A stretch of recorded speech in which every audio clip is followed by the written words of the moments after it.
we're looking forward to it. And it sounded as Dave Roberts has said he was bringing the heat. He's a World Series champion. He is the Dodgers TV analyst for Spectrum Sports Net. Jerry Hairston Jr. now on ESPN 620. How we doing, Jerry? What's going on, man? What's going on, Jerry?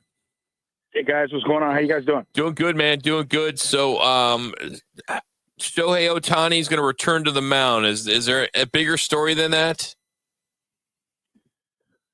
I mean, I tell you what, he is the best athlete in the world right now. Yeah. Especially when he takes the mound. You know, he, without question, 50-50 last year, 50 homers, 50 stolen bases in his very first year with the Dodgers, helped lead us to a world championship. And now we get a chance to see him really, a lot of people forget how dominant he is on the mound as a starting pitcher.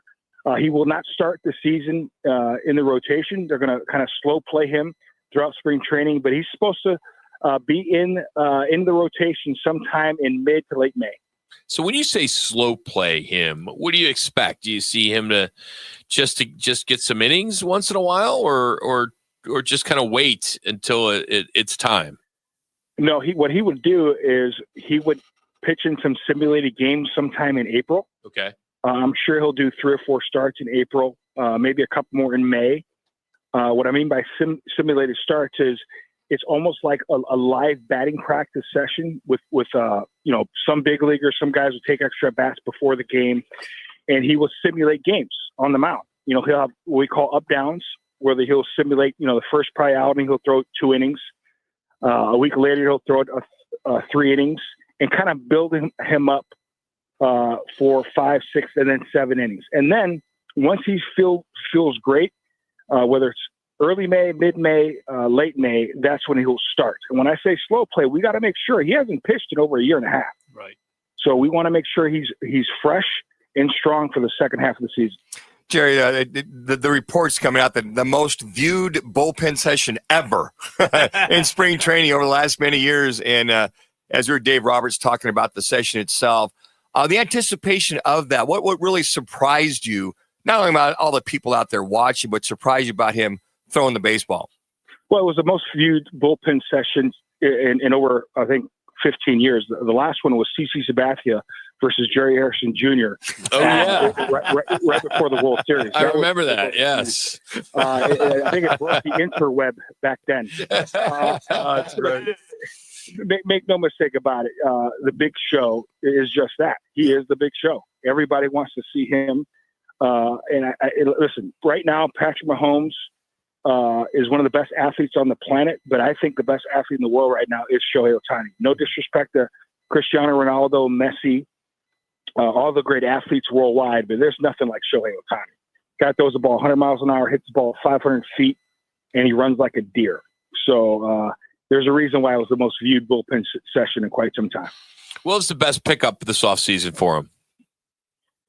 Oh, that is a great question and a tough one for me to answer because all of them are great. Mm-hmm. You know, you get a Tanner Scott away from the San Diego Padres, who's a closer. He was actually Ohtani's kryptonite. I think Ohtani lifetime is like 1 for 10 with like 8 strikeouts. Oh, wow. He's now our closer, left-handed stud. We get Blake Snell, a 2-time Cy Young Award winner. Mm-hmm. He's still in his prime, and I think he's got 4 or 5 prime years left in him. We re-signed Teoscar Hernandez, who we had to have. And then I think we have the best young pitcher outside of Paul Skeens in Roki Sasaki. You know, he's a stud coming over for Japan. So I think all the moves really solidified the Dodgers, not just for this year, but for years to come. Jerry, are the Dodgers going to get the same moniker as the hatred like the New York Yankees or the Boston Red Sox? The Dodgers haven't won in recent history like those teams had, but they do have the enormous payroll. And is that going to finally turn the tide and make the Dodgers the most hated team in Major League Baseball? How can anybody hate the Dodgers? Are you kidding me? I mean, beautiful uniforms, the white and the blue. Uh-huh. It's the most beautiful uniforms, in my opinion, in all of sports. Good-looking guys, too, with Mookie Betts, Freddie Freeman, Shohei Ohtani. I don't understand all the hatred. Man, look at you. I think they're the most liked team in all of sports. And where did you get your World Series ring? Wasn't it the Yankees? Yes, my back is still hurting. I'm on the golf course right now. I'm taking a little break talking to you guys. My back is still hurting from carrying the Yankees to a championship all those years. It's my story, and I'm going to stick with it. But the Dodgers also, the players have helped carry me to 2 championships. So I got my 3rd ring coming up. One with the Yankees, with Derek and Mo and those guys, A-Rod carrying me.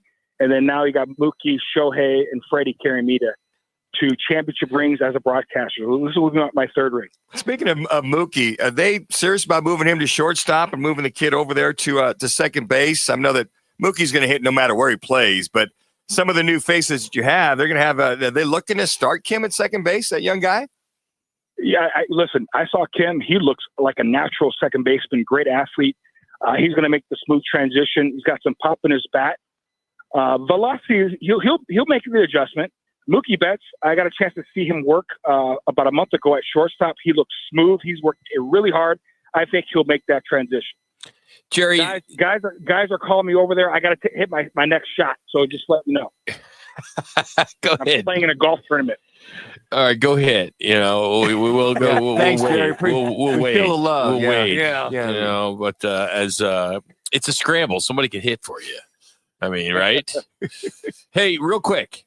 The prospects, the Dodgers consistently rank among baseball's best, the best farm system. They continue to be up there. This pipeline continues to just one year after another, they continue to grow. We talk dynasty a lot in sports. Of course, what we just saw with the Chiefs and then the Eagles winning. What is it going to take for us to start talking about the dynasty with the Dodgers? Is it going to be a winning one this year, or would you say the talk has already started?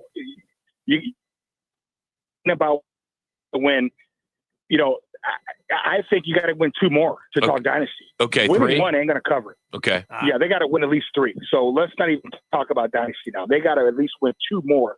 Then we can start talking about a dynasty. All right, we're going to let you go because I know golf is so important to you and the season's getting started. So you're going to play less. So we'll let you get back to your tournament. And we appreciate you giving us a few minutes today, buddy. Thank you. Anytime you guys want me to say Dodger. Okay. How would he say? He got cut off. I know he did. We didn't hear what That's he why said. I said okay. Yeah, okay. All right. Whatever he said, yes. Whatever he said, but okay. His phone just dropped right when he was about to say he'll come on anytime, but, But this Dodger organization, they have so much money, first of all. We know that. Yes. But they are, it seems like they, somehow it seems that as quickly as these prospects are traded away, they have new ones that emerge, and they're all good in their pipeline. Mm-hmm. And I know D-backs, same thing. D-backs have had a lot of success in their farm system too. But I do think, is everybody in the division playing for second? I would think so at this point. San Diego, if they can run it back like they did last year. San Diego and the Diamondbacks, they got a fighting chance. But God, you're right, Rock. You'll get this lineup. You're not considering the Giants in this at all. We know the Rockies are out, but the Giants should be somewhat I didn't see included. any big moves that move the needle with them one way or the other in the offseason. But I think it's the Dodgers to lose. But if the D-backs are there and San Diego is there to push them. But these guys are just loaded. And to your point, Rock, they just continue because their organization's so solid as far as the Dodger way, bringing these guys up that when they get to the big league ball club, they're pretty much aware of where they are. And they're not going to put those guys in the lineup unless they feel they're completely ready to enhance and bring some kind of productivity to this team. What is it with the Rockies? Every year we talk about they're going to be in the bottom, no matter what. Yep. If you're from Denver, it's a great sports market. Yep. If you're from Denver, I don't know how are you a fan of them? It just seems as though they don't do anything to improve themselves in the offseason. They don't make a splash. It's like the ownership, it's just a write-off. And it might be. Playing the game. It might be. They'll win 70, 80 games. And that's that. Sure. And it's a write-off. Was it? Was it 10 years ago, maybe 12 years ago? They were really good, and they were going consistently to the playoffs. And then all of a sudden, it was just like they pulled the plug and that was it. Well, I think when Arenado was traded, they started. Yeah. I think it was a sign that they were moving on, dumping contracts, trading contracts. It was when Don Baylor was a skipper, starting off way back, that they had that. But I know when I go visit my kids and grandkids in Denver, it's about, okay, who's coming in town to go see the Rockies? Yeah. Now they love the experience of going downtown, beautiful facility, Right. all the amenities down there. But are the Diamondbacks coming in town? Are the Cardinals coming in town? A lot of it is that, but you got their diehard, maybe, I don't know, 5 to 8, 10,000 fans that are Rocky fans that are part of the team from yesteryear. They moved that 61 and 101 last year. Yeah. They've had 2 straight 100-plus losses. They finished 5th in the National League West for 3 consecutive years. Things are unlikely to change this year. I would like them to be good. I would like everybody in the division to be good. I know that it's just the lack of commitment from ownership. And as I mentioned, when Arenado got let go and several other guys got let go, and you just sit there not looking to build, they're cutting. But what are you bringing up in the organization? The young guys that brought up have done fairly well, but you're just not going to translate by winning all rookies and all some of the trades they've had. I bet if we were able to tell everybody you can't look at your phone, name 3 players, 2 players for the Rockies. Oh, man. Well, Blackman's the only one he may have retired. He's gone. Yeah, he's retired. Charlie Blackman. I mean, I was within a year. Chris Bryant, the DH. I mean, Brandon only- Doyle. They really don't have any. The only reason Chris Bryant was because he was a Chicago Cub yeah. and then went to the Giants on a big contract, and now he's in Colorado. All right, coming up, I should say, the Canadian fans, they booed the U.S. anthem. We know that. Then multiple fights break out between the players. We're gonna play some of that for part of our Sounds of the Weekend as we continue from the studios of ESPN 620. It's Rock and Manuch with Jimmy B.